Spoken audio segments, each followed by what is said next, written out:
അള്ളാഹു കാക്കുമാറാകട്ടെ. എൻ്റെ പ്രിയമുള്ള സഹോദരങ്ങളെ, നമ്മുടെ മാതാപിതാക്കൾ അവരുടെ മനസ്സ് വേദനിപ്പിക്കരുത്. ഏതൊരു കാരണവശാലും എന്തൊക്കെ വിഷയം സംഭവിച്ചാലും എൻ്റെ പ്രിയപ്പെട്ട പെങ്ങളോട് പറയും, കല്യാണം കഴിഞ്ഞാൽ പെണ്ണുങ്ങൾക്കൊരാഗ്രഹം, ഭർത്താവിൻ്റെ ഉമ്മാന് ഇഷ്ടമല്ല. എന്തെങ്കിലുമൊക്കെ പറഞ്ഞ് വഴക്കുണ്ടാക്കിയിട്ട് മകനെയും ഉമ്മാനെയും രണ്ട് തട്ടിലാക്കും. എന്തിനാ? അവളുടെ ഭർത്താവിനെ ഒറ്റയ്ക്ക് കിട്ടാൻ. എൻ്റെ പ്രിയപ്പെട്ട സഹോദരിമാരോട് പറയാ, നിന്റെ ഭർത്താവിൻ്റെ ഉമ്മാനെ നീ എപ്പോഴും ഉമ്മയായിട്ട് നിനക്ക് സ്വർഗം വേണമെങ്കിൽ നീ നിന്റെ ഭർത്താവിൻ്റെ ഉമ്മാനെ ഉമ്മയായിട്ട് കാണണം. കാരണം എൻ്റെ പ്രിയമുള്ള സഹോദരന്മാരോട് ഞാൻ പറയുന്നു, നിന്റെ ഭർത്താവിൻ്റെ ഉമ്മായുമായിട്ട് നിന്റെ ഭർത്താവിനെ നീ അകറ്റിയ നീ വിധവയായി പോകുമെന്ന് നബി മുഹമ്മദ് മുസ്തഫ സല്ലല്ലാഹു അലൈഹി വസല്ലം. ഭർത്താവിനെയും ഉമ്മാനെയും തമ്മിലടിപ്പിച്ചിട്ട് ഒറ്റയ്ക്ക് പോയി സുഖിക്കാമെന്ന് നീ വിചാരിച്ച യോഗമില്ല പെങ്ങളെ. സ്വന്തം ഉമ്മായും ബാപ്പായും വേദനിപ്പിക്കുന്നവന്റെ ആയുസ് അല്ലാഹു കുറയ്ക്കുമെന്ന് നബി മുഹമ്മദ് മുസ്തഫ. അല്ലാഹുവിന്റെ പ്രവാചകനാ പറഞ്ഞത്. അല്ലാഹുവിന്റെ പ്രവാചകൻ സല്ലല്ലാഹു അലൈഹി വസല്ലമ തങ്ങൾ പറയുകയാണ്, മാതാപിതാക്കളുടെ മനസ്സ് വേദനിപ്പിക്കുന്നവന്റെ ആയുസ് അല്ലാഹു കുറച്ച് കളയുമെന്ന് പ്രവാചകൻ പഠിപ്പിക്കുമ്പോ, ഉമ്മാന്റെ മനസ്സ് വേദനിപ്പിക്കുന്ന മക്കളുണ്ട്. എന്റെ പ്രിയമുള്ളവരെ, കഴിഞ്ഞ മാസമുണ്ടല്ലോ, അല്ലാഹുവേ, ഞാൻ ഭക്ഷണം കഴിക്കാൻ ഒരു വീട്ടിലേക്ക് കടന്നു ചെന്നപ്പോ ഒരു ഉമ്മയെ കണ്ടോ. പടച്ചവനെ, ഉമ്മയും മക്കളും മത്സരമാണ്. എന്റെ ചെറുപ്പക്കാരന്റെ കയ്യിൽ പിടിച്ചിട്ട് പറഞ്ഞു, ഉസ്താദേ, എന്റെ ഉമ്മയ്ക്ക് വേണ്ടി ദുആ ചെയ്യണം, എന്റെ ഉമ്മയ്ക്ക് ക്യാൻസർ ആണ്. ഉമ്മയുടെ വയറിനകത്ത് മുഴ എന്തോ വന്നിട്ട് കുടലിലോ എന്തോ ക്യാൻസറാ ഉമ്മയ്ക്ക് അറിയില്ല ഉസ്താദേ, ഉമ്മയ്ക്ക് വയറുവേദനയാണെന്നാ ഞങ്ങൾ പറയണത്. ഉമ്മയ്ക്ക് അത് അറിയാത്തത് കൊണ്ടാ ഉമ്മ ഇങ്ങനെ ചിരിച്ചും കളിച്ചും ഇരിക്കുന്നത്. ഞങ്ങൾ ആരും പറഞ്ഞിട്ടില്ല, ഞങ്ങൾ ആരെയും അറിയിച്ചിട്ടില്ല. അതുകൊണ്ട് ഉസ്താദ് ഞങ്ങളുടെ ഉമ്മയ്ക്ക് വേണ്ടി ദുആ ചെയ്യണേ. അല്ലാഹുവേ, ഞാൻ സന്തോഷിച്ചു പടച്ചോനെ, ഇതുപോലെ രണ്ട് മക്കള്, ഉമ്മാനെ ഇത്രയും സ്നേഹിക്കുന്ന രണ്ട് മക്കള്. ഇറങ്ങാൻ സമയമായപ്പോ ഉമ്മ എന്നോട് പറഞ്ഞു, മോനെ, ഉസ്താദിനെ ഒന്ന് വിളിക്ക്, എനിക്കൊന്ന് സംസാരിക്കണം. അല്ലാഹുവേ പടച്ചവനെ, ഞാൻ ഉമ്മയുടെ റൂമിനകത്തേക്ക് കയറി ചെന്നു. ഉമ്മ മക്കളോട് രണ്ടുപേരും പറഞ്ഞൊന്ന് വെളിയിൽ പോകാൻ. ഉമ്മയെന്ന് പറഞ്ഞ ആരെന്നറിയോ? പഠിച്ചോ. രണ്ട് മക്കളോടും വെളിയിൽ പോകാൻ പറഞ്ഞു. കഥകൊന്ന് അടയ്ക്കുമോനെ. ഞാൻ ആ ഉമ്മാന്റെ ചാരത്ത് പോയിരുന്നു. ക്യാൻസർ രോഗമല്ലേ, ഉമ്മായിക്ക് അറിയില്ലല്ലോ. ഞാൻ അടുത്ത് പോയിരുന്നപ്പോ ആ ഉമ്മ എന്നോട് പറയുക, ഉസ്താദേ, എനിക്ക് വേണ്ടി ഒന്ന് ദുആ ചെയ്യണം. എൻ്റെ മക്കൾക്ക് ബാധ്യതയായി കിടക്കാൻ എനിക്ക് ആഗ്രഹമില്ല. എനിക്ക് ക്യാൻസർ ആണെന്ന് എൻ്റെ മക്കൾക്ക് അറിയുന്നതിന് മുമ്പേ എനിക്കറിയാം ഉസ്താദേ. എന്നിട്ട് പറയാ, എനിക്ക് ക്യാൻസർ ആണെന്ന് എൻ്റെ മക്കൾക്ക് അറിയുന്നതിന് മുമ്പേ എനിക്കറിയാം. അവര് വിചാരിച്ചിരിക്കുന്നത് എനിക്കറിയില്ല എന്നാ. അതുകൊണ്ട് ആ മക്കൾ സന്തോഷത്തോടെ നടക്കുന്നത്. എനിക്ക് ക്യാൻസർ ആണെന്ന് ഞാൻ അറിഞ്ഞു എന്ന് എൻ്റെ മക്കൾ അറിഞ്ഞ അവരുടെ കണ്ണ് നിറയുമല്ലോ. എൻ്റെ മക്കൾക്ക് വേണ്ടി ഉസ്താദ് ദുആ ചെയ്യണേ എന്ന് പറഞ്ഞപ്പോ, ഉമ്മ എന്ന് പറഞ്ഞാൽ അതാ. എൻ്റെ പ്രിയമുള്ള സഹോദരങ്ങളെ, ഞാൻ ചിന്തിക്കാറുണ്ട്, നമ്മുടെ ഉമ്മ ആരെന്നറിയോ? അടുത്തൊരു പെൺകുട്ടി പടച്ചവനെ 8 മാസം ഗർഭിണിയാണ്. 8 മാസം ഗർഭിണിയാണ്. ഹോസ്പിറ്റലിൽ കൊണ്ടുപോയപ്പോൾ ഡോക്ടർ പറഞ്ഞു, സീരിയസാ, ഈ കുഞ്ഞിനെ പ്രസവിച്ച ഉമ്മ മരിച്ചുപോകും. അല്ലാഹുവേ പടച്ചവനെ, ഉമ്മയുടെ വില എന്തെന്നറിയോ? ഹോസ്പിറ്റലിൽ കൊണ്ടുപോയി 8 മാസം ഗർഭിണിയായ പെണ്ണിനോട് ഡോക്ടർ പറയാ, ഈ കുഞ്ഞിനെ പ്രസവിക്കണ സമയത്ത് ഉമ്മ മരിച്ചു പോകാൻ സാധ്യതയുണ്ട്, വളരെ സീരിയസാ. ആ സമയത്ത് ആ പെണ്ണ് ചോദിച്ചെന്തെന്നറിയോ ഉസ്താദേ? ആ പെണ്ണ് ചോദിച്ചെന്ന് ഡോക്ടറോട് ചോദിക്കാ, എനിക്കെന്ത് വന്നാലും കുഴപ്പമില്ല, എൻ്റെ കുഞ്ഞിന് കുഴപ്പമൊന്നുമില്ലല്ലോ. നിങ്ങൾ ആലോചിക്കേ, പ്രസവിക്കുന്ന സമയത്ത് ആ പെണ്ണ് മരിക്കാൻ വരെ 99% സാധ്യതയുണ്ട്. അപ്പോഴും അവളെ കുറിച്ചല്ല ചിന്തിച്ചത്. ചിന്തിച്ചത് ഡോക്ടറെ, എൻ്റെ വയറ്റിൽ കിടക്കണ കുഞ്ഞിനൊന്നും ഇല്ലല്ലോ. അതാ നമ്മുടെ ഉമ്മ. അള്ളാഹു നമുക്ക് ഈമാൻ നൽകുമാറാകട്ടെ. എൻ്റെ പ്രിയപ്പെട്ട പെമ്മക്കളോട്, ഓടേണ്ടവർക്കൊക്കെ ഓടാം, ഒളിച്ചോടേണ്ടവർക്കൊക്കെ ഓടാം. ഓടിക്ക് കുഴപ്പമൊന്നുമില്ല. നിന്റെ ഉമ്മാനെ നാട്ടുകാർ മുഴുവനും വ്യഭിചാരി എന്ന് വിളിക്കും, നിനക്ക് കുഴപ്പമില്ലല്ലോ. നാട്ടുകാർ മുഴുവനും ഉമ്മാന്റെ സ്വഭാവമല്ലേ മോട് കാണിക്കൂ എന്ന് നാണം കെടുത്തിയാലും നിനക്കൊന്നുമില്ല. പ്രശ്നം 2-3 ഒരാഴ്ച മുമ്പാണെന്ന് തോന്നുന്നു. ഒരാഴ്ച മുമ്പ് പള്ളികളിലൊക്കെ പോയി പിരിവെടുത്തൊരു വാപ്പ, പള്ളിയിൽ എല്ലാ വെള്ളിയാഴ്ച പള്ളിയിൽ പോയി പിരിവെടുക്കും തൻ്റെ മോളെ കെട്ടിക്കാൻ. അല്ലാഹു പടച്ചോനെ 5-6 പവൻ സ്വർണ്ണമാ പാവ ഉപ്പ പിരിച്ചു. ഞായറാഴ്ച കല്യാണം. വെള്ളിയാഴ്ച വൈകിട്ട് പള്ളിയിൽ നിന്ന് പിരിവായിട്ട് വാപ്പ വന്നപ്പോൾ പടച്ചോനെ ആ പെൺകുട്ടി ഒരുത്തൻ്റെ കൂടെ ഒളിച്ചോടിപ്പോയി. അള്ളാഹു ആ വാപ്പ വീണതാ ഇതുവരെ എഴുന്നേറ്റിട്ടില്ല. അള്ളാഹു അദ്ദേഹത്തിന് ആഫിയത്ത് കൊടുക്കുമാറാകട്ടെ. ഓടേണ്ടവർക്കൊക്കെ ഓടാ. എൻ്റെ മുസ്ലിം പെണ്ണുങ്ങളോട് ഞാൻ ചോദിക്കട്ടെ, എനിക്ക് അഭിമാനമുണ്ട് പെണ്ണെ. എൻ്റെ ചെറുപ്പക്കാരികളായ പെൺകുട്ടികളോട് പറയടി, എൻ്റെ പെങ്ങളോട് ഞാൻ പറയാ, പൊന്നുമോളെ, ഈ നാട്ടിൽ ഈ കൂട്ടത്തിലൊരു പെണ്ണിരിപ്പുണ്ട്. ഞാൻ പറയാ, സഹാബി വനിതയുടെ ചരിത്രമൊന്നും ഞാൻ പറയില്ല. നിങ്ങളുടെ കൂട്ടത്തിലൊരു പെൺകുട്ടി ഇരിപ്പുണ്ട്, 34 വയസ്സുണ്ട് ആ പെണ്ണിനെട്ടാ. എടി, അവളാണ് നല്ല ഉപ്പായ്ക്കും ഉമ്മായ്ക്കും പറഞ്ഞവള്. ഞാൻ പറഞ്ഞു തരും, നിങ്ങൾക്ക് ഇഷ്ടപ്പെട്ടില്ലെങ്കിൽ ഞാൻ പറയും. 34 വയസ്സുള്ളൊരു പെൺകുട്ടി ഈ സദസ്സിനകത്തിരിപ്പുണ്ട്. അവളെ പോലെ നമ്മുടെ മക്കളെ അള്ളാഹു ആക്കി തരാൻ വേണ്ടി ദുആ ചെയ്യും. ഞാൻ ദുആ ചെയ്യും. കാരണം ആ 34 വയസ്സുള്ള പെൺകുട്ടി എന്നോട് കരഞ്ഞ് വിളിച്ചിട്ട് പറഞ്ഞു, ഉസ്താദേ, എനിക്ക് വേണ്ടി ദുആ ചെയ്യണം. എൻ്റെ കല്യാണം ഇതുവരെ നടന്നിട്ടില്ല. എൻ്റെ വാപ്പ മരണപ്പെട്ടു പോയി ഉസ്താദെ, 34 കൊല്ലമായി. ഇന്ന് ഞാൻ അള്ളാനെ പേടിച്ചാ ജീവിക്കണത്. അള്ളാനെ പേടിച്ചാ ഞാൻ ജീവിക്കുന്നത്. പടച്ചോനെ, എനിക്കൊരു നല്ല ജീവിതം കിട്ടാൻ ഒരു സ്വന്തം സഹോദരനെ പോലെ എനിക്ക് വേണ്ടി ദുആ ചെയ്യണേ എന്ന് പറഞ്ഞൊരു പെണ്ണി സദസ്സിലിരിക്കുന്നുണ്ട്. അള്ളാഹുവേ, അവളാ മോളെ പെണ്ണ്. 34 കൊല്ലമായിട്ടും അവൾക്കും വിചാരമുണ്ടായിട്ടും അള്ളാഹുവിനെ പേടിച്ച് കഴിയുന്നവൾ. എന്നെങ്കിലും ഒരിക്കൽ അള്ളാഹു നല്ല ഒരു ജീവിതം തരുമെന്ന പ്രതീക്ഷയോടെ ഈ സദസ്സിൽ ആ പൊന്നുമോളിരിപ്പുണ്ട്. അള്ളാഹുവെ, ആ മകൾക്ക് നീ നല്ലൊരു ജീവിതം കൊടുക്കണേ പടച്ചവനെ. അള്ളാഹുവെ, നീ നല്ലൊരു ജീവിതം കൊടുക്കണേ പടച്ചവനെ.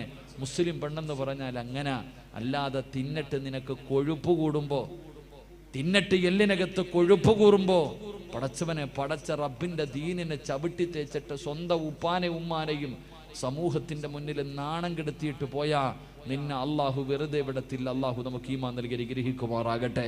എൻ്റെ പ്രിയമുള്ളവരെ, ചരിത്രം സാക്ഷിയാണ്. ഉസ്താദന്മാര് പറയും, ഇങ്ങനെയൊക്കെ പോകുന്നവള് പുഴുത്തു ചാകുമെന്ന് പറയുമ്പോ ഇവരാരടാ പറയാൻ അവകാശം? ഇവർക്ക് പറയാൻ എന്ത് അവകാശം? എൻ്റെ പ്രിയപ്പെട്ട പെങ്ങളെ, ചരിത്രം സാക്ഷിയാ.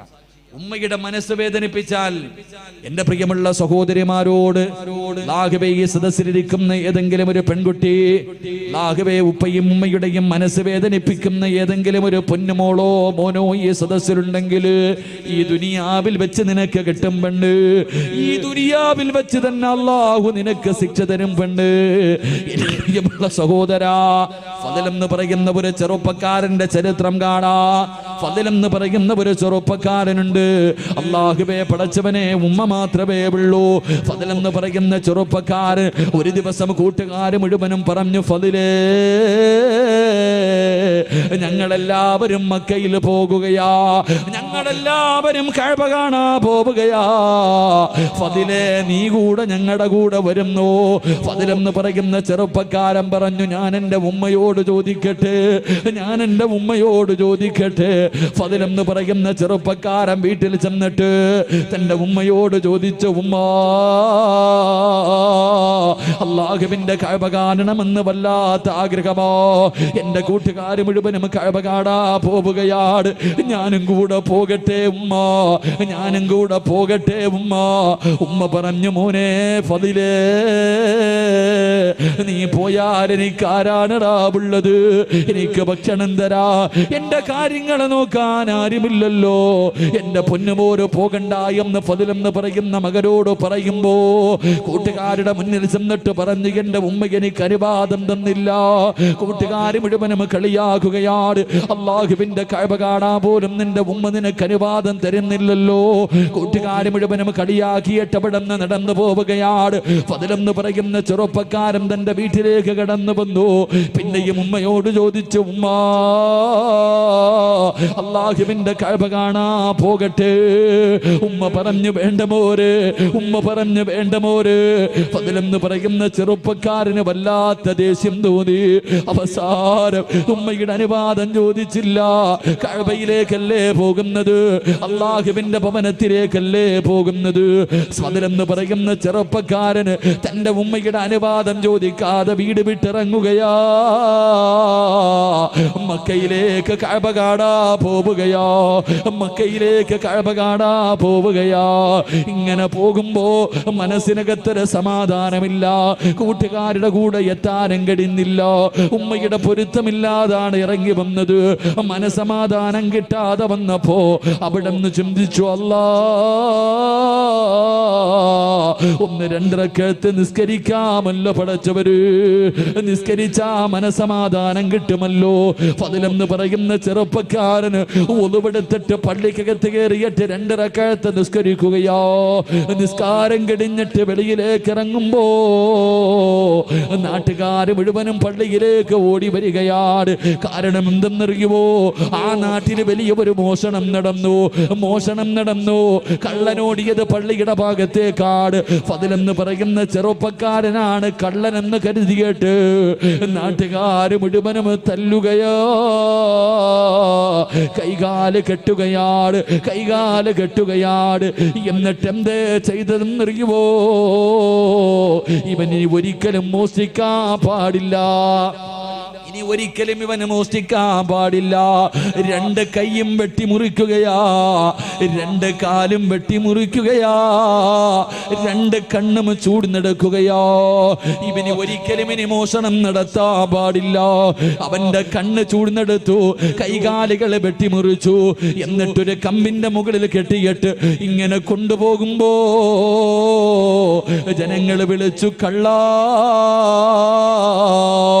എല്ലാവരും കള്ള എന്ന് വിളിച്ച് കളിയാക്കുമ്പോ പറയുന്ന ചെറുപ്പക്കാർ, ഫദ്ലെന്ന് പറയുന്ന ചെറുപ്പക്കാർ അവിടെ നിന്ന് കരഞ്ഞുകൊണ്ട് വിളിച്ചു പറഞ്ഞു, എന്നെ കള്ള എന്ന് വിളിക്കല്ലേ, എന്നെ കള്ള എന്ന് വിളിക്കല്ലേ. ഞാൻ കള്ളരല്ല. എന്റെ ഉമ്മയുടെ മനസ്സ് വേദനിപ്പിച്ചത് അല്ലാഹു എനിക്ക് തന്ന ശിക്ഷയാ. എന്റെ ഉമ്മയുടെ മനസ്സ് വേദനിപ്പിച്ചതൊരു പടച്ചറപ്പ് എനിക്ക് തന്ന ശിക്ഷയാ. എന്റെ പെങ്ങള് അവസാനം കൊണ്ടുവന്ന് മരുഭൂമിയിൽ വലിച്ചെറിയുകയോ. അവിടെ നിന്ന് മരണത്തോട് മല്ലടിക്കുമ്പോ ഫദ്ലെന്ന് പറയുന്ന ചെറുപ്പക്കാരൻ ആ മരുഭൂമിയിൽ കിടന്ന് യാചിക്കുന്നു, ആരെങ്കിലും എന്റെ ഉമ്മയുടെ മുന്നിലൊന്ന് കൊണ്ടുപോകുവോ? മരിക്കുന്നതിന് മുമ്പ് എന്റെ ഉമ്മയുടെ വീടിന്റെ മുന്നിൽ എന്നെ ഒന്ന് കൊണ്ടുപോകുവോ? ഒന്ന് പൊരുത്തം ചോദിക്കാരാ, എന്റെ ഉമ്മയോടൊന്ന് പൊരുത്തം ചോദിക്കാരാ. മരണത്തിന്റെ വേളയിൽ പടച്ചവരെ വഴിയിൽ കിടന്ന് യാചിക്കുന്നത് കണ്ടപ്പോ ഏതോ യാത്രക്കാര് പറഞ്ഞ അടയാളം വെച്ചൊരു വീടിന്റെ മുന്നിൽ കൊണ്ടുവന്ന് വെക്കുകയാണ്. വീടിന്റെ മുന്നിൽ കൊണ്ടുവച്ചു. പടച്ചറപ്പേ, വാതിൽ തുറന്നിട്ടൊരു ഉമ്മ ഇറങ്ങി വരികയാണ്. ആ യാത്രക്കാര് ചോദിച്ചു, ഉമ്മ ഈ കിടക്കുന്ന ചെറുപ്പക്കാരനെ അറിയുമോ ഉമ്മ? ഈ ചെറുപ്പക്കാരനെ അറിയുമോ ഉമ്മ? ആ ഉമ്മ നോക്കുമ്പോ കൈയില്ലാതെ, കണ്ണില്ലാതെ, കാലില്ലാതെ രക്തത്തിൽ കുളിച്ച് കിടക്കുന്ന ഒരു ചെറുപ്പക്കാരൻ. ആരാണെന്നറിയുന്നില്ല. ആ ഉമ്മ പറഞ്ഞു, മക്കളെ ഇതാരാണെന്ന് എനിക്കറിയില്ല എന്ന് പറയുമ്പോ തന്റെ പ്രിയപ്പെട്ട ഉമ്മയുടെ ശബ്ദം കേൾക്കുമ്പോ ഫദ്ല് വിളിക്കുന്നു, ഉമ്മ ഞാനാണുമ്മ. ഉമ്മയുടെ മനസ്സ് വേദനിപ്പിച്ചിട്ട് മക്കയിലേക്ക് പോയ ഫദ്ലാ ഉമ്മ. എനിക്കല്ലാഹു ഈ ദുനിയാവിൽ വെച്ച് തന്നെ ശിക്ഷ തന്നു എന്ന് പറയുമ്പോ എന്റെ പ്രിയപ്പെട്ട പെങ്ങള് ഉമ്മയുടെ മനസ്സ് വേദനിപ്പിച്ചിട്ട് ഒളിച്ചോടിയവളല്ല, കണ്ടവന്റെ കൂടെ പോയവളല്ല, സിനിമയ്ക്ക് പോയവളല്ല, കറങ്ങാൻ പോയവളല്ല, കളിക്കാൻ പോയവളല്ല. അല്ലാഹുവിന്റെ വിശുദ്ധമായ കഅബ കാണാൻ പോയ ഒരു മകന് അല്ലാഹു ദുനിയാവിൽ വെച്ച് തന്നെ ഇങ്ങനെ ഒരു ശിക്ഷ കൊടുത്തു എന്ന് പ്രവാചകം പഠിപ്പിക്കുമ്പോ ഇനി പറപെങ്ങള് രക്ഷപ്പെടുവോ മോളെ, രക്ഷപ്പെടുവോ മോളെ? വാപ്പയുടെയും ഉമ്മയുടെയും കണ്ണ് നിറയിപ്പിക്കുന്ന ചെറുപ്പക്കാരാ, എന്റെ പ്രിയപ്പെട്ട പെങ്ങള്, വല്ലാഹി സത്യം രക്ഷപ്പെടൂല മോളെ. വല്ലാഹി സത്യം ഒരു കാലത്തും രക്ഷപ്പെടൂല. അതുകൊണ്ട് എന്റെ പ്രിയമുള്ളവരോട് പറയുകയാ, മാതാപിതാക്കളെ സ്നേഹിക്കണേ. ഉമ്മയുടെ കാൽച്ചുവട്ടിലാ സ്വർഗം കിടക്കുന്നത്, ഉമ്മയുടെ കാൽച്ചുവട്ടിലാ സ്വർഗം കിടക്കുന്നത്. അല്ലാഹുവേ, എന്റെ പ്രിയപ്പെട്ടവരെ, നമ്മുടെ മാതാപിതാക്കള് സ്വന്തം ഉമ്മാനെ ചീത്ത വിളിക്കുന്നവരുണ്ട്, ഉമ്മാനെ ചീത്ത വിളിക്കുന്നവരുണ്ട്, തല്ലുന്നവരുണ്ട്, ഉമ്മാനെ വഴക്ക് പറയുന്ന മക്കളുണ്ട്. എന്റെ പ്രിയപ്പെട്ട ചെറുപ്പക്കാരാ, അങ്ങനെ കഴിയുന്നടാ. ഇന്ന് ലക്ഷങ്ങൾ മുടക്കിയിട്ട്, ഇന്ന് ലക്ഷങ്ങൾ ചെലവഴിച്ചിട്ട് നീ ഒരു മനോഹരമായ വീട് കെട്ടി, നീ ഒരു മനോഹരമായ വീട് കെട്ടി. ആ വീടിനകത്ത് സുഖമില്ലാതെ രോഗം പിടിച്ച് കിടക്കുന്ന നിന്റെ ഉമ്മയൊന്ന് കാർക്കിച്ചു തുപ്പിയാൽ, രോഗം പിടിച്ച് ബോധമില്ലാതെ കിടക്കുന്ന ഉമ്മ നിന്റെ വീടിന്റെ ബെഡ്റൂമിനകത്തൊന്ന് മൂത്രമൊഴിച്ചാൽ, അല്ലാഹുവേ, മാന വഴക്ക് പറയുന്ന മക്കളുണ്ടല്ലോ, മാന ചീത്ത വിളിക്കുന്ന മക്കളുണ്ടല്ലോ. എടാ, നിന്റെ വീടിന്റെ ബെഡ്റൂമിനകത്ത് നിന്റെ ഉമ്മയൊന്ന് തുപ്പിയപ്പോ നിനക്ക് സഹിച്ചില്ലല്ലോ. നിന്റെ ഉമ്മയൊന്ന് ബെഡിൽ മൂത്രമൊഴിച്ചപ്പോ അറിഞ്ഞുകൊണ്ടല്ലോ, അറിയാതെ അല്ലേ പോരെ. ആ പാവങ്ങൾ അങ്ങനെ ഒന്ന് വിസർജനം നടത്തിയപ്പോ നിന്റെ ഉമ്മാനെ വഴക്ക് പറയുന്ന ചെറുപ്പക്കാരാ, നീ എവിടെ കിടന്നാടാ മൂത്രമൊഴിച്ചതെന്നറിയോ? നീ എവിടെ കിടന്നാണ് മൂത്രമൊഴിച്ചതെന്നറിയോ? ഉമ്മാന്റെ നെഞ്ചത്ത് കിടന്ന് നീ എത്ര പ്രാവശ്യം മൂത്രമൊഴിച്ചടാ? നിന്റെ ഉമ്മ ബെഡിലല്ലേ കഴുകിയാ പോകുമല്ലോ. നീ ഉമ്മയുടെ ശരീരത്ത് കിടന്ന് വിസർജനം നടത്തിയില്ലേ? നീ നിന്റെ ഉമ്മ നിന്റെ വീട്ടിലെന്ന് തുപ്പിയപ്പോ നിനക്ക് വല്ലാത്ത ദേഷ്യം വന്നോ? എത്ര പ്രാവശ്യം നിന്റെ ഉമ്മയുടെ മുഖത്തുകൂടെ നീ ഛർദിച്ചടാ? ഉമ്മ വഴക്ക് പറഞ്ഞില്ലല്ലോ. സ്നേഹത്തോടെ കെട്ടിപ്പിടിച്ചതല്ലാതെ നിന്റെ ഉമ്മ ഇന്ന് വരെ നിന്നോടൊന്ന് ദേഷ്യപ്പെട്ടിട്ടുണ്ടോ? ഒരു വഴക്ക് പറഞ്ഞിട്ടുണ്ടോ? ആ പാവപ്പെട്ട ഉമ്മയുടെ ഇന്നത്തെ അവസ്ഥ എന്തേ ചെറുപ്പക്കാരാ? മോനെ, എങ്ങനെ കഴിയുന്ന ചെറുപ്പക്കാരാ? എത്ര വേദന സഹിച്ചിട്ടുണ്ടാകും മോര്. 9.5 മാസക്കാലം ആ ഉമ്മയല്ലേടാ വയറ്റത്ത് ചുമന്നുകൊണ്ട് നടന്നത്. ഒന്ന് ഭക്ഷണം കഴിക്കാൻ കഴിയില്ലല്ലോ, ഒന്ന് നടക്കാൻ കഴിയില്ലല്ലോ, ഒന്ന് കിടക്കാൻ കഴിയില്ലല്ലോ. പടച്ചിറപ്പേ, 9.5 മാസക്കാലം നിന്നെ വയറ്റിൽ ചുമന്നുകൊണ്ട് നടന്നു. മരണവേദനയുടെ വേദനയിൽ നിന്ന് പ്രസവിച്ചു. നിന്നെ പാല് തന്നിട്ട് നിന്നെ ഇത്രയും കൊല്ലം പോറ്റി വളർത്തിയില്ലേടാ. നിനക്കെങ്ങനെയാ നിന്റെ ഉമ്മയുടെ മനസ്സ് വേദനിപ്പിക്കാൻ കഴിയുന്നത്? വാപ്പയെ വേദനിപ്പിക്കാൻ കഴിയുന്നത്? കുത്തുവാക്ക് പറയാൻ കഴിയുന്നത്? എന്റെ പ്രിയമുള്ള ചെറുപ്പക്കാരാ, ഉമ്മയെ സ്നേഹിക്കുമോരെ, വാപ്പയെ സ്നേഹിക്കുമോരെ. അവര് മരിക്കുന്ന കാലം വരെ നോക്കിയാ പോര്. അവരുടെ പൊരുത്തമില്ലെങ്കിൽ നിനക്ക് രക്ഷപ്പെടാൻ കഴിയില്ല ചെറുപ്പക്കാരാ. അല്ലാഹുവേ, ഉമ്മക്ക് അല്ലാഹുവേ, പടച്ചവനെ, ഞങ്ങളുടെ ജീവിച്ചിരിക്കുന്ന മാതാപിതാക്കൾക്ക് നീ ആഫിയത്തും ദീർഘായുസ്സും നൽകണേ അല്ലാ. അല്ലാഹുവേ, പടച്ചവരെ, രോഗം പിടിച്ചിട്ട് വേദന സഹിക്കാൻ കഴിയാതെ വീടിനകത്ത് കിടന്ന് കരയുന്നത് കാണേണ്ട അവസ്ഥ തരല്ലേ അല്ലാ. അല്ലാഹുവേ, മരണപ്പെട്ടു പോയി ഞങ്ങളുടെ വാപ്പയുടെയും ഉമ്മയുടെയും ഖബർ നീ സ്വർഗ്ഗ പൂങ്കാവനമാക്കണേ അല്ലാ. അവരുടെ ഖബർ വിശാലമാക്കണേ റബ്ബേ. അല്ലാഹുവേ, സ്വർഗ്ഗത്തിന്റെ കവാടം അവരുടെ ഖബറിനകത്ത് തുറന്നു കൊടുക്കണേ അല്ലാ. അല്ലാഹുവേ, ഞങ്ങളെയും കാത്ത് സ്വർഗ്ഗത്തിന്റെ കവാടത്തിന്റെ മുന്നിൽ ഞങ്ങളുടെ മാതാപിതാക്കളെ കാത്തു നിൽക്കണേ അല്ലോ. അവരെ സ്വർഗ്ഗത്തിൽ കൊണ്ടുപോകുന്ന മക്കളായി ഞങ്ങളെ നീ സ്വീകരിക്കണേ റബ്ബേ. ഈ സദസ് അതിനൊരു സബബാക്കണേ അല്ലാ. സംഘാടകർ ബക്കറ്റുമായിട്ട് നിങ്ങളുടെ മുന്നിലേക്ക് വരികയാ. മനസ്സറിഞ്ഞിട്ടൊരു സദക്ക നിങ്ങൾക്ക് വേണ്ടിയല്ല, നിങ്ങൾക്ക് വേണ്ടിയല്ല, നിങ്ങൾക്ക് ജന്മം നൽകിയ നിങ്ങളുടെ വാപ്പയ്ക്കും ഉമ്മയ്ക്കും വേണ്ടി. അല്ലാഹുവേ, 10-25 പെൺകുട്ടികളുടെ കല്യാണം നടത്തുന്ന സംഘാടകരാ, നിങ്ങളുടെ മുന്നിലേക്ക് വരുമ്പോൾ നിന്റെ ഉമ്മാനെ നിനക്ക് ഓർമ്മ വരണം, നിന്റെ ഉപ്പാനെ നിനക്ക് ഓർമ്മ വരണം. മരിച്ച് കബറിൽ കിടക്കുന്ന ആ പാപങ്ങളുടെ ഖബറിനകത്ത് ഇന്ന് സ്വർഗത്തിന്റെ കവാടം തുറക്കണമെന്ന ഒരു നിയത്തോടെ ഒരു ജാരിയായ സദക്ക. ബിസ്മില്ല, എല്ലാവരും കൈകൊണ്ടെടുത്തോ. ബിസ്മില്ല. സല്ലല്ലാഹു അലാ മുഹമ്മദ് സല്ലല്ലാഹു അലൈഹി വസല്ലം. സല്ലല്ലാഹു അലാ മുഹമ്മദ് സല്ലല്ലാഹു അലൈഹി വസല്ലം. اللهم صل على محمد يا ربي صل عليه وسلم. അള്ളാഹുവെ ആരെല്ലാം സദഖ കൊടുക്കുന്നു അള്ളാഹുവെ മാതാപിതാക്കളുടെ പൊരുത്തം നൽകി അനുഗ്രഹിക്കണേ പടച്ചവനെ. ജീവിച്ചിരിക്കുന്നവർക്ക് ആഫിയത്തും ദീർഘായുസ്സും നൽകണേ റഹ്മാനെ. മരണപ്പെട്ടവരുടെ ഖബറിടം നീ വിശാലമാക്കണേ അല്ലാ. ഖബറിനകത്ത് കിടന്നിട്ട് ഞങ്ങളുടെ വാപ്പയും ഉമ്മയും ഞങ്ങൾക്ക് വേണ്ടി ദുആ ചെയ്യണേ പടച്ചവനെ. ഈ സദഖ അതിനൊരു സബബാക്കണേ അല്ലാ. അള്ളാഹു കബൂലാക്കുമാറാകട്ടെ. ഞാൻ നിർത്തുകയാ. എൻ്റെ പ്രിയമുള്ള സഹോദരങ്ങളെ, മാതാപിതാക്കളെ സ്നേഹിക്കുന്ന മകൻ അള്ളാഹു കൊടുക്കുന്ന പ്രതിഫലം എന്തെന്നറിയോ?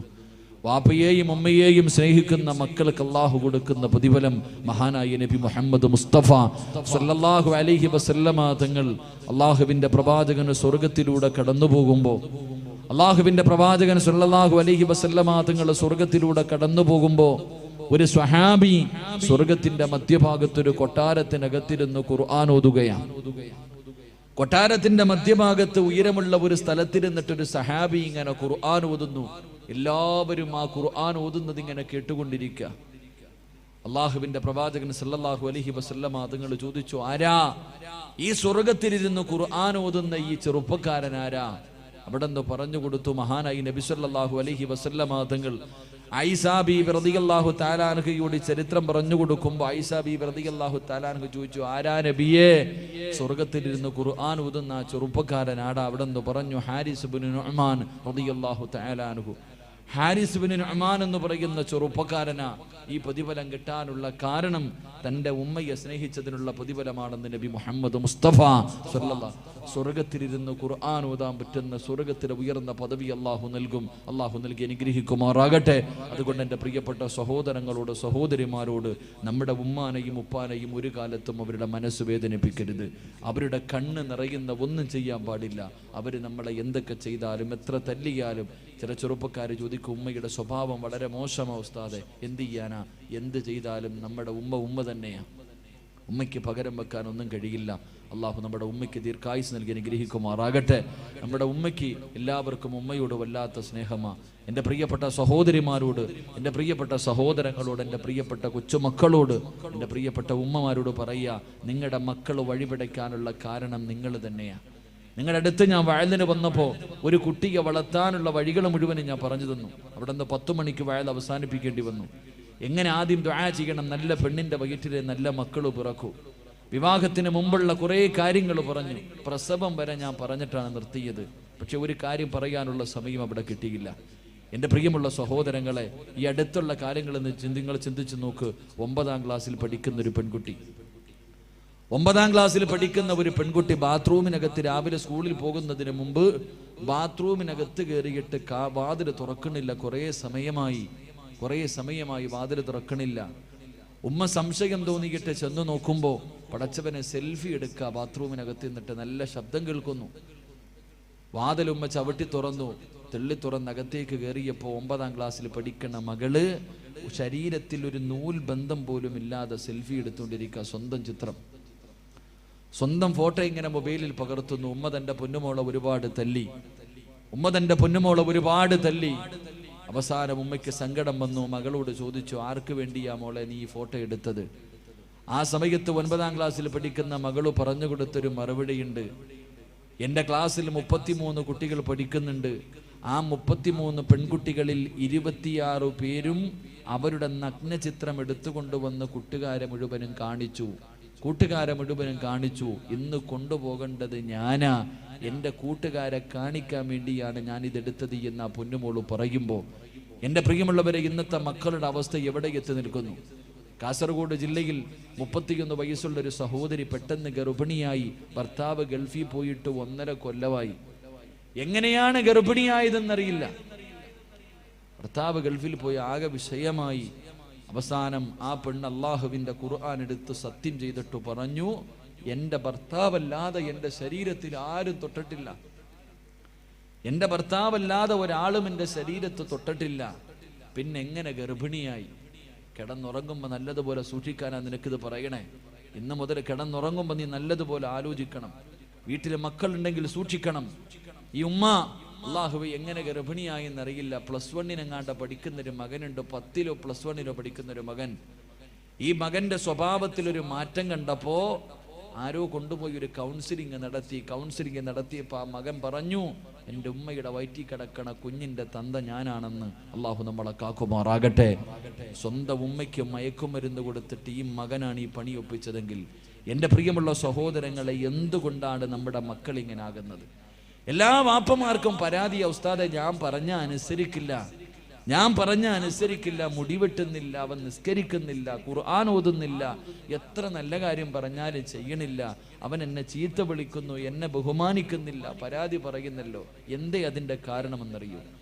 നിങ്ങളുടെ മക്കൾ വഴിപിടച്ചു പോകാനുള്ള കാരണം, നാട്ടുകാരൊരു പഴഞ്ചൊല്ല് പറയാറുണ്ട്, കുഞ്ഞിലെ ശീലം അവസാനം വരെ ഉണ്ടാകുമെന്ന്. എൻ്റെ പ്രിയപ്പെട്ട സഹോദരങ്ങളോട് പറയുന്നു, നിങ്ങളുടെ വീട്ടിൽ ചെറിയ മക്കളുണ്ടെങ്കിൽ, പ്രായപൂർത്തിയാകാത്ത ചെറിയ കുട്ടികൾ നിങ്ങളുടെ വീട്ടിലുണ്ടെങ്കിൽ നിങ്ങൾ നല്ലതുപോലെ സൂക്ഷിക്കണം. ചെറിയ മക്കൾ നിങ്ങളുടെ വീട്ടിലുണ്ടെങ്കിൽ നിങ്ങൾ പറയും, ഉസ്താദേ കുട്ടിയല്ലേ, കുഞ്ഞല്ലേ, അവനൊന്നും അറിയില്ല എന്നാ നമ്മൾ വിചാരിക്കണേ. എൻ്റെ പ്രിയമുള്ളവരെ, അള്ളാഹുവിൻ്റെ വിശുദ്ധമായ ഖുർആൻ പറഞ്ഞു, 3 സമയങ്ങളിൽ പ്രായപൂർത്തിയാകാത്ത മക്കൾ ഉമ്മയുടെയും വാപ്പയുടെയും ബെഡ്റൂമിൽ കിടക്കണമെങ്കിൽ അനുവാദം ചോദിക്കണമെന്ന് അള്ളാഹുവിൻ്റെ വിശുദ്ധ ഖുർആൻ. 3 സമയം. സ്വന്തം ഉപ്പാന്റെ ഉമ്മാന്റെ റൂമിൽ കയറണമെങ്കിൽ അനുവാദം ചോദിക്കണം. പ്രായപൂർത്തിയാകാത്ത കൊച്ചുമക്കൾ, 9 വയസ്സിന്റെ താഴെ പ്രായമുള്ള കുട്ടികൾ, 3 അവസരത്തിൽ ഒന്നാമത്തെ അവസരം സുബഹിക്ക് മുമ്പുള്ള സമയം, നട്ടുച്ച സമയം, ഇശായിക്ക് ശേഷമുള്ള സമയം. ഈ 3 സമയത്തും ഉമ്മയുടെയും വാപ്പയുടെയും ബെഡ്റൂമിലേക്ക് മക്കൾ കയറാൻ പാടില്ല, അനുവാദം ചോദിക്കണം. കാരണം സുബഹിക്ക് മുമ്പുള്ള സമയം ഉമ്മയും വാപ്പയും നല്ല ഉറക്കത്തിലാ. ഉമ്മയുടെ ഔറത്ത് തുറന്നു കിടക്കാം, വാപ്പയുടെ ഔറത്ത് തുറന്നു കിടക്കാം.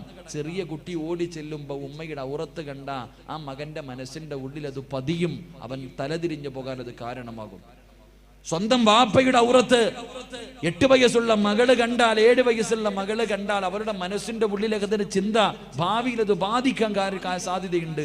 അതുകൊണ്ട് അള്ളാഹുവിന്റെ ഖുർആൻ പറഞ്ഞു, സ്വന്തം വാപ്പയുടെയും ഉമ്മയുടെയും ഔറത്ത് പോലും മക്കൾ കാണാൻ പാടില്ല എന്ന് ഖുർആൻ പഠിപ്പിക്കുമ്പോൾ നിങ്ങൾ എന്തേ ചെയ്യണത്? ഇന്ന് നിങ്ങൾ ഇംഗ്ലീഷ് പടം കാണുന്നത് ഒരുമിച്ചിരുന്നല്ലേ? വാപ്പായും ഉമ്മായും മക്കളും കൂടെ ഒരുമിച്ചിരുന്നിട്ട് ഇംഗ്ലീഷ് പടം കാണുന്ന കാലം, അരപ്പാവാടയിട്ട് ആടുന്ന പെണ്ണിന്റെ ആട്ടം കാണുന്ന കാലം. പിന്നെ ഓടിയില്ലെങ്കിലല്ലേ കുഴപ്പമുള്ളൂ. അല്ലാഹു ഈമാൻ നൽകുമാറാകട്ടെ. ചെറിയ മക്കള് വീട്ടിലുണ്ടെങ്കിൽ എന്റെ പ്രിയമുള്ള സഹോദരങ്ങളെ, ഒരു ചരിത്രം പറഞ്ഞുകൊണ്ട്, അല്ലാഹുവേ പടച്ചവനെ, ഈ സദസ്സിലിരിക്കുന്ന മാതാപിതാക്കൾക്ക് അല്ലാഹുവേ പടച്ചവരെ സമാധാനം കിട്ടാൻ ഒരു ചരിത്രം, സൂക്ഷിക്കാൻ ഒരു ചരിത്രം പറഞ്ഞു തരാ. മഹാനായ ജാബിർ റളിയല്ലാഹു തആല അൻഹു, അല്ലാഹുവിന്റെ പ്രവാചകന്റെ സ്വഹാബിയാണ് ജാബിർ റളിയല്ലാഹു തആല അൻഹു. 2 മക്കളാണുള്ളത്, 2 ആൺമക്കളാണുള്ളത്. ജാബിർ തങ്ങളും ഭാര്യയും മക്കളും വല്ലാത്ത സന്തോഷമാ. ഒരു ദിവസം സന്തോഷം കാരണം അവരെല്ലാവരും തുള്ളിച്ചാടുകയാണ്. അതിന്റെ കാരണം എന്തെന്നറിയോ? അവരുടെ വീട്ടിലേക്ക് മഹാനായ അസ്റഫുൽ ഖൽഖ് നബി മുഹമ്മദ് മുസ്തഫ സല്ലല്ലാഹു അലൈഹി വസല്ലമ തങ്ങൾ, അല്ലാഹുവിന്റെ പ്രവാചകനും സഹാബത്തും ഭക്ഷണം കഴിക്കാൻ വരികയാണ്. റസൂലുള്ള വിരുന്ന് വരുന്ന ദിവസമോ, സന്തോഷം കാരണം ജാബിർ തങ്ങളും ഭാര്യയും കിടന്ന് വല്ലാത്ത സന്തോഷത്തിലാ. ജാബിർ തങ്ങൾ പറഞ്ഞു, പെണ്ണേ, അല്ലാഹുവിന്റെ റസൂലിന് ഭക്ഷണമുണ്ടാക്കുക. ഭാര്യ അടുക്കളയിലേക്ക് ഭക്ഷണമുണ്ടാക്കാ പറഞ്ഞു വിട്ടിട്ട് ജാബിർ റളിയല്ലാഹു തആല അൻഹു അല്ലാഹുവിന്റെ റസൂലിന് കൊടുക്കണമല്ലോ. ആടിന്റെ ഇറച്ചി വല്ലാത്ത ഇഷ്ടമാണല്ലോ. ഓടി ചെന്നിട്ട് ഒരു ആടിനെ പിടിച്ച് അറുക്കുകയാണ്. ഒരാടിനെ പിടിച്ചറുത്തു. എന്നിട്ട് അതിന്റെ ഇറച്ചി മുഴുവനും എടുത്തിട്ട് അടുക്കളയിലേക്ക് കടന്നു വന്ന് പ്രിയപ്പെട്ട ഭാര്യയുടെ കൂടെ അടുക്കളയിൽ നിന്ന് കറിയുണ്ടാക്കുകയോ. അവിടെ നിന്ന് ഭർത്താവ് ഇറച്ചിക്കറി വെക്കുന്നു, ഭാര്യ ചപ്പാത്തി റെഡിയാക്കുന്നു. 2 മക്കളെ വീടിന്റെ വെളിയിൽ നിന്ന് കളിക്കുകയാണ്. 2 പേർക്കും പ്രായപൂർത്തിയായിട്ടില്ല. അല്ലാഹുവേ, വീടിന്റെ വെളിയിൽ നിന്ന് കളിച്ചു കൊണ്ടിരിക്കുമ്പോ മൂത്ത മകൻ അനുജനോട് ചോദിച്ചു, മൂത്തവനുണ്ടല്ലോ, അനുജനോട് ചോദിച്ചു, മോനെ, വാപ്പ ആടിനെ അറുക്കുന്നത് എങ്ങനെയാണെന്ന് കണ്ടോ? വാപ്പ ആടിനെ അറുത്തത് എങ്ങനെയാണെന്ന് കണ്ടോ? ജേസൻ അനുജനോട് ചോദിച്ചപ്പോ അനുജൻ പറഞ്ഞു, ഇല്ലയിക്കാ, വാപ്പ ആടിനെ അറുത്തത് എങ്ങനെയാണെന്ന് ഞാൻ കണ്ടില്ല. മോന് കാണണോ വാപ്പ ആടിനെ അറുത്തത് എങ്ങനെയാണ് എങ്ങനെയാണെന്ന് കാണണോ? അനുജൻ പറഞ്ഞു കാണണമിക്കാ. എന്തേ ചെയ്തതെന്നറിയുവോ? എന്തേ ചെയ്തതെന്നറിയുവോ? പടച്ചറപ്പേ, വാപ്പാടിനറുത്ത കത്തിയെടുക്കുകയാണ്, വാപ്പാടിനറുത്ത കത്തിയെടുക്കുകയാ. എന്നിട്ടൊരു കയറെടുത്തു, എന്നിട്ട് തന്റെ കൂടപ്പുറപ്പിന്റെ ചാരത്തേക്ക് കടന്നു വരികയാണ്. വാപ്പാടിന്റെ കൈകാല് കെട്ടിയതുപോലെ അനുജന്റെ കൈകാല് കെട്ടുകയാ. എന്നിട്ട് വാപ്പാടിന്റെ കഴുത്ത് തിരിച്ചു വെച്ചതുപോലെ തന്റെ സഹോദരന്റെ കഴുത്തിങ്ങനെ തിരിച്ചു വെക്കുകയാണ്. എന്നിട്ട് വാപ്പാടിന്റെ കഴുത്തിലെ കത്തി വെച്ചറുത്തല്ലോ,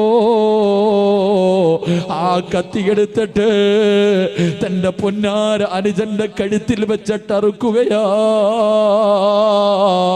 സുബ്ഹാനല്ലാഹ്, തന്റെ അനുജന്റെ കഴുത്തറ്റു പോവുകയാണ്. അല്ലാഹുവേ, മരണവ് പ്രാണത്തിൽ കിടന്ന് പിടയുകയാണ്.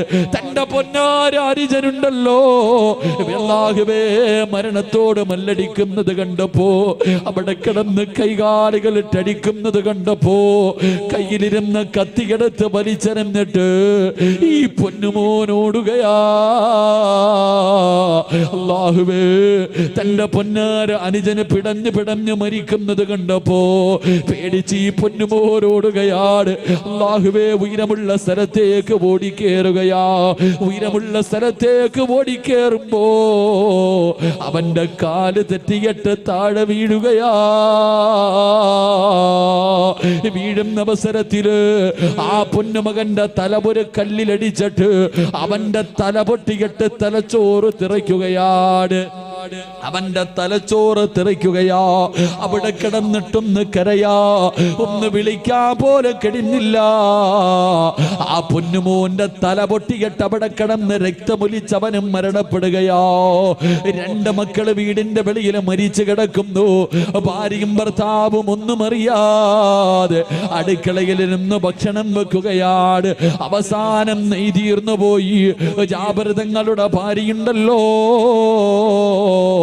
നെയ്വാങ്ങുന്നതിന് വേണ്ടി വീടിന്റെ വെളിയിലേക്ക് കടന്നു വരികയോ. നെയ്വാങ്ങുന്നതിന് വേണ്ടി വീടിന്റെ വെളിയിലേക്ക് കടന്നു വരുമ്പോ സുബ്ഹാനല്ലാഹ്, ഒരുമ്മ കാണാൻ കഴിയാത്ത കാഴ്ചയല്ലേ. രണ്ടാമത്തെ പൊന്നുപോര് തലവേറെ ഉടല് വേറ് പടച്ചവരെ മരിച്ചു കിടക്കുന്ന ഒരു രംഗമോ ആർക്കാ താങ്ങാൻ കഴിയോ? ഏതുമ്മയ്ക്കാതാകാൻ കഴിയോ? എന്തേ സംഭവിച്ചതെന്നറിയില്ലോ.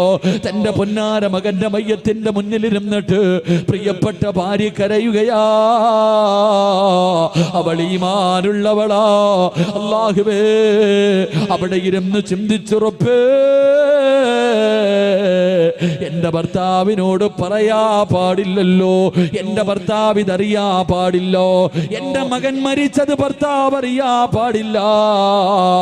കാരണം അല്ലാഹുവിന്റെ റസൂൽ ഇന്ന് ഭക്ഷണം കഴിക്കാൻ വരുന്ന ദിവസമോ ഇത് മരണവീടാകാ പാടില്ല.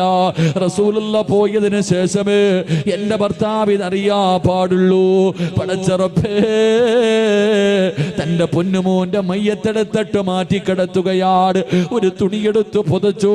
തന്റെ പൊന്നാര മകന്റെ മയ്യത്തിങ്ങനെ മറച്ചു വെച്ചിട്ട് അവിടെ നിന്ന് മുന്നോട്ട് നടക്കുമ്പോ അതാ കിടക്കുന്നു തന്റെ മൂത്തമോര്. തലച്ചോറ് പൊട്ടിച്ചിതറി കിടക്കുകയാണ്. അവനും മരിച്ചു കിടക്കുകയാ. തന്റെ പൊന്നാര അനുജന്റെ കൂടെ ആ പൊന്നുമോന്റെ മയ്യത്തും കൊണ്ടുവന്ന് കിടത്തുകയാണ്. രണ്ടുപേരെയും ഒരുമിച്ച് കിടത്തിയിട്ട് തുണിയെടുത്ത് മറച്ചിട്ട് അല്ലാഹുവേ വീടിനകത്തേക്ക് കടന്നു ചെല്ലുകയാ. തന്റെ പ്രിയപ്പെട്ട ഭാര്യയുടെ കണ്ണ് നിറഞ്ഞിരിക്കുന്നത് കണ്ടപ്പോ ജാബിർ തങ്ങൾ ചോദിച്ചു, പെണ്ണേ എന്തേ പറ്റിയത്? അവിടെന്ന് പറഞ്ഞൊന്നുമില്ല, തീയുടെ ചുവട്ടിലിരിക്കുകയാണല്ലോ, ഭർത്താവിനോട് പോലും പറഞ്ഞില്ല. അവസാനം എന്റെ പ്രിയമുള്ളവര് അതാ വരുന്നു അസ്റഫുൽ ഖൽഖ് നബി മുഹമ്മദ് മുസ്തഫ സല്ലല്ലാഹു അലൈഹി വസല്ലമ തങ്ങള് അല്ലാഹുവിന്റെ റസൂൽ കടന്നു വരികയാണ്. പ്രവാചകൻ ഇങ്ങനെ കടന്നു വരുമ്പോ റൂഹുൽ അമീൻ ജിബ്രീൽ മലക്ക് ജിബ്രീൽ അലൈഹിസ്സലാം ഇറങ്ങി വരികയാണ്. അവിടെ വന്നിട്ട് പറയുന്നു, നബിയേ, പോകുന്ന വീട്ടില് 2 കുട്ടികളുണ്ട് നബിയേ. ഭക്ഷണം കഴിക്കുന്ന സമയത്ത് ഭക്ഷണം കഴിക്കാനിരിക്കുമ്പോ ആ മക്കളെ കൂടെ വിളിച്ചിരുത്തിയട്ടെ ഭക്ഷണം കഴിക്കാൻ പാടുള്ളൂ. ജിബ്രീൽ വന്ന് പറഞ്ഞിട്ട് പോവുകയാണ്. അള്ളാന്റെ റസൂല് വീടിന്റെ മുന്നിൽ വന്നു. അവിടെ നിന്ന് സലാം പറഞ്ഞു. വീടിനകത്ത് കയറി ജാബിർ റളിയല്ലാഹു തആല കഴിക്കുന്നതിന് വേണ്ടി ഭക്ഷണം എടുത്തു വെച്ചു. കഴിക്കാൻ സമയമായപ്പോ അള്ളാന്റെ റസൂല് ചോദിച്ചു, ജാബിറേ, മക്കളെവിടെ ജാബിറ്? അവരെ കൂടെ വിളിക്ക് ജാബിറ്, ഒരുമിച്ചിരുന്ന് ഭക്ഷണം കഴിക്കാ ജാബിറ്. ജാബിർ തങ്ങൾക്ക് വല്ലാത്ത സന്തോഷമായി. എന്റെ മക്കൾ എത്ര വലിയ ഭാഗ്യവാന്മാരാ, അള്ളാന്റെ റസൂലിന്റെ കൂടെ ഇരുന്ന് ഭക്ഷണം കഴിക്കാ ഭാഗ്യമുണ്ടല്ലോ. അവിടെ നിന്ന് വിളിച്ചു, പെണ്ണ്, മക്കളെ റസൂലുള്ള വിളിച്ചു കൊണ്ടുവാ. ജാബിർ തങ്ങളുടെ ഭാര്യയുടെ ഹൃദയത്തിനകത്ത് ഹൃദയം പൊട്ടുന്നത് പോലെയാണ് വാർത്ത കേട്ടത്. അവിടെ നിന്ന് പറഞ്ഞില്ല, അള്ളാന്റെ റസൂലിനോട് ഭക്ഷണം കഴിക്കാൻ പറ. ജാബിർ തങ്ങൾ പറഞ്ഞില്ല, പെണ്ണെ, മക്കളെ വിളിക്ക്. രണ്ടാമതും പറഞ്ഞു, റസൂലുള്ളയോട് ഭക്ഷണം കഴിക്കാൻ പറ. മൂന്നാമതും ജാബിർ തങ്ങളെ വിളിക്കാൻ പറഞ്ഞു. എന്നിട്ടും വിളിക്കാതെ വന്നപ്പോ വല്ലാത്ത ദേഷ്യം വന്നു. തന്റെ പ്രിയപ്പെട്ട ഭാര്യയോട് ദേഷ്യപ്പെടുകയാ. റസൂലുള്ളാന്റെ കൂടെ ഇരുന്ന് എന്റെ മക്കൾക്ക് ഭക്ഷണം കഴിക്കാൻ അവസരം കിട്ടുമ്പോ നീ എന്തിനാണ് തടസ്സം നിൽക്കുന്നത്? അവിടെ നിന്ന് വഴക്ക് പറഞ്ഞപ്പോ സഹികെട്ടിട്ട് തന്റെ പ്രിയപ്പെട്ട ഭർത്താവിന്റെ കയ്യിൽ പിടിച്ച് വീടിന്റെ വെളിയിലേക്ക് കൊണ്ടുപോയി മറച്ചിട്ടിരിക്കുന്ന മറയങ്ങ് മാറ്റുമ്പോ സുബ്ഹാനല്ലാഹ്, ജാബിർ തങ്ങൾ മക്കളുടെ മയ്യത്തിന്റെ മുന്നിൽ തളർന്നു വീഴുകയാ. തന്റെ പൊന്നാര മക്കള് 2 പേരും മരിച്ചു കിടക്കുന്ന രംഗം കാണുമ്പോ ജാബിർ റളിയല്ലാഹു തആല മയ്യത്തിന്റെ മുന്നിലിരുന്നിട്ട് പൊട്ടിക്കരയുകയാണ്. ആ സമയമുണ്ടല്ലോ, ജാബിർ തങ്ങളുടെ പ്രിയപ്പെട്ട ഭാര്യ, അല്ലാഹുവിനെ പേടിയുള്ള പെണ്ണ്, ഈമാനുള്ള പെണ്ണ്, ദീനിനെ കുറിച്ച് അറിവുള്ള പെണ്ണ്, തന്റെ പ്രിയപ്പെട്ട ഭർത്താവ് തന്റെ മക്കളുടെ മയ്യത്തിന്റെ മുന്നിലിരുന്ന് കരയുമ്പോ തലയിൽ കൈവച്ചിട്ട് അവിടെ നിന്ന് ചോദിച്ചു, ജാബിറേ, കരയുകയാണോ ജാബിറ്? കരയുകയാണോ ജാബിറ്? ഇത് അല്ലാഹുവിന്റെ പരീക്ഷണമാ. തോറ്റുകൊടുക്കല്ലേ, തോറ്റുകൊടുക്കല്ലേ. ഇത് പടച്ച റബ്ബിന്റെ പരീക്ഷണമാ ജാബിറ്. നമ്മുടെ വീടിനകത്തിരിക്കുന്നതാരെന്നറിയുവോ? ഈ ലോകം മുഴുവനും പടക്കാ കാരണക്കാരനായ അല്ലാഹുവേ, ഉമ്മയെക്കാല്, വാപ്പയെക്കാല്, മക്കളെക്കാല്, സ്വന്തം ജീവനെക്കാല് സ്നേഹിക്കേണ്ട പ്രവാചകന് ഭക്ഷണം കഴിക്കാൻ വീടിനകത്തിരിക്കുമ്പോ സ്വന്തം മക്കളുടെ മയ്യത്തിന്റെ മുന്നിലിരുന്ന് കരയുകയാണോ ജാബിറേ? എഴുന്നേക്ക് ജാബിറ്, എഴുന്നേക്ക് ജാബിറ്. റസൂലുള്ള ഒന്നും അറിയാ പാടില്ല, പ്രവാചകനൊന്നും അറിയാ പാടില്ല. ഭക്ഷണം കടിച്ചു പോകുമ്പോഴേ പറയാ പാടുള്ളൂ. അതുകൊണ്ട് കണ്ണുനീര് തുടച്ചു കൊടുക്കുകയാണ്. തന്റെ പ്രിയപ്പെട്ട ഭർത്താവിന്റെ കണ്ണുനീര് തുടപ്പിച്ചിട്ട് ജാബിർ റളിയല്ലാഹു തആല പ്രവാചകന്റെ മുന്നിലേക്ക് പറഞ്ഞു വിടുമ്പോ ഈ ചരിത്രം എന്തിനാണ് പറഞ്ഞതെന്നറിയുമോ? അല്ലാഹുവേ, പ്രായപൂർത്തിയാകാത്ത മക്കള് നമ്മുടെ വീട്ടിലുണ്ടെങ്കിൽ നല്ലതുപോലെ ശ്രദ്ധിക്കണേ വാപ്പാ. അല്ലാഹുവേ, നല്ല കാര്യങ്ങൾ മാത്രമേ ചെയ്യാവൂ. വാപ്പ നിസ്കരിക്കുന്നത് കണ്ടു വളർന്ന മക്കൾ ഒരിക്കലും അല്ലാഹുവേ അഹങ്കാരിയാവൂല, ധിക്കാരിയാവൂല. പടച്ചവരെ, വാപ്പ ഒരു ദിവസം പള്ളിയിലേക്ക് പോകുമ്പോ അവന് കയ്യിൽ പിടിച്ചിട്ട് ചോദിക്കും, വാപ്പാ, എന്നെ കൂടെ ഒന്ന് കൊണ്ടുപോകുമോ? എനിക്കും പള്ളിയിൽ വന്ന് നിസ്കരിക്കണമുപ്പാ, എന്നെ കൂടെ ഒന്ന് കൊണ്ടുപോകുമോ? വാപ്പയുടെ കയ്യിൽ പിടിച്ച് പറയുന്ന മക്കളുണ്ടാകുമുപ്പാ.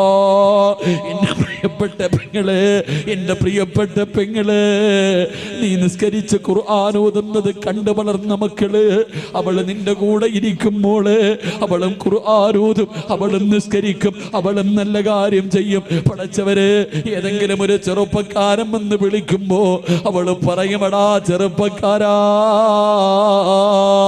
എന്റെ ദീനന് എനിക്ക് വേണമടാ, എന്റെ ദീനാണ് എനിക്ക് വേണ്ടത്, എനിക്ക് എന്റെ റബ്ബിനെ വേണം, എന്റെ സമുദായത്തെ നാണം കെടുത്താൻ എന്നെ കിട്ടില്ലടാ. എത്ര കൊല്ലം നീ എന്റെ പുറകെ നടന്നാൽ എന്നെ വഴിപിടപ്പിക്കാൻ കഴിയില്ലടോ. ഇന്നീ അഖാഫുല്ലാ, എനിക്ക് പടച്ച റബ്ബിനെ പേടിയാടാ. അങ്ങനെ പറയുന്നവര് മക്കള് നമുക്ക് വേണ്ടി. അതുകൊണ്ട് എന്റെ പ്രിയമുള്ളവരോട് പറയുകയാ, ആദ്യം നന്നാകേണ്ടത് വാപ്പയും ഉമ്മയുമാ, ആദ്യം നന്നാകേണ്ടത് വാപ്പയും ഉമ്മയുമാ. നിങ്ങളെ കണ്ടാണ് മക്കള് വളരുന്നത്, നിങ്ങളെ കണ്ടാണ് മക്കള് പ്രവർത്തിക്കുന്നത്. അതുകൊണ്ട് എന്റെ പ്രിയമുള്ളവരോട് വാഴ്ന്നു നിർത്തുകയാ, എന്റെ പ്രിയമുള്ളവരോട് വാഴ്ന്നു നിർത്തുകയാ. എന്റെ പ്രിയമുള്ളവര്, ഏത് തലതിരിഞ്ഞു പോയ മക്കളും നന്നാകണമെന്ന് ആഗ്രഹമുണ്ടോ? മാതാപിതാക്കൾ പറഞ്ഞാൽ അനുസരിക്കാത്ത മക്കള് കാരണം കണ്ണുനീര് കുടിക്കുന്ന എത്രയോ ഉപ്പമാരുണ്ട്, എത്രയോ ഉമ്മമാരുണ്ട്. എന്റെ പ്രിയമുള്ളവര്, അള്ളാന്റെ റസൂല് പറയുകയാണ്, പരിശുദ്ധമായ ഖുർആനിലെ ഒരു സൂറത്ത് ഓതിയാൽ ഏത് വൃത്തികെട്ടവനും നന്നാകുമെന്ന് നബി മുഹമ്മദ് മുസ്തഫ. അള്ളാന്റെ റസൂലാ പറഞ്ഞത്, പരിശുദ്ധമായ ഖുർആനില് ഒരു ചെറിയ സൂറത്ത് ഓതിയാൽ ഏത് വൃത്തികെട്ടവനും നന്നാകുമെന്ന് നബി മുഹമ്മദ് മുസ്തഫ സല്ലല്ലാഹു അലൈഹി വസല്ലമ തങ്ങൾ പറയുമ്പോ, ഞാനൊരു സൂറത്ത് പറഞ്ഞു തരാ, ഞാനൊരു സൂറത്ത് പറഞ്ഞു തരാ, ഓതിയാ കിട്ടുന്ന പ്രതിഫലം കേൾക്കടോ. ഒന്ന്, അള്ളാഹു സന്തോഷവും സമാധാനവുമുള്ള ഒരു ജീവിതം തരുമെന്ന് നബി മുഹമ്മദ് മുസ്തഫ സല്ലല്ലാഹു അലൈഹി വസല്ലമ തങ്ങൾ. രണ്ടാമത്തെ പ്രതിഫലം എന്തെന്നറിയുമോ? രണ്ടാമത്തെ പ്രതിഫലം എന്തെന്നറിയുമോ? നിന്റെ അവസാനം അല്ലാഹു നന്നാക്കി തരുമെന്ന് നബി മുഹമ്മദ് മുസ്തഫ. അവസാനം നന്നാവുകയാ, നിന്റെ അവസാന യാത്ര നന്നാവുകയാ. 3, സ്വർഗമാണ് പ്രതിഫലമെന്ന് നബി മുഹമ്മദ് മുസ്തഫ. 3 പ്രതിഫലം അള്ളാന്റെ ഖുർആനിലെ ഒരു സൂറത്ത് ഓതിയാ, ഒരു ചെറിയ സൂറത്ത് ഓതിയാ കിട്ടുന്ന 3 പ്രതിഫലമാണ്. അള്ളാഹു ഓതാനുള്ള ഭാഗ്യം നൽകുമാറാകട്ടെ, അള്ളാഹു ഓതാനുള്ള ഭാഗ്യം നൽകുമാറാകട്ടെ.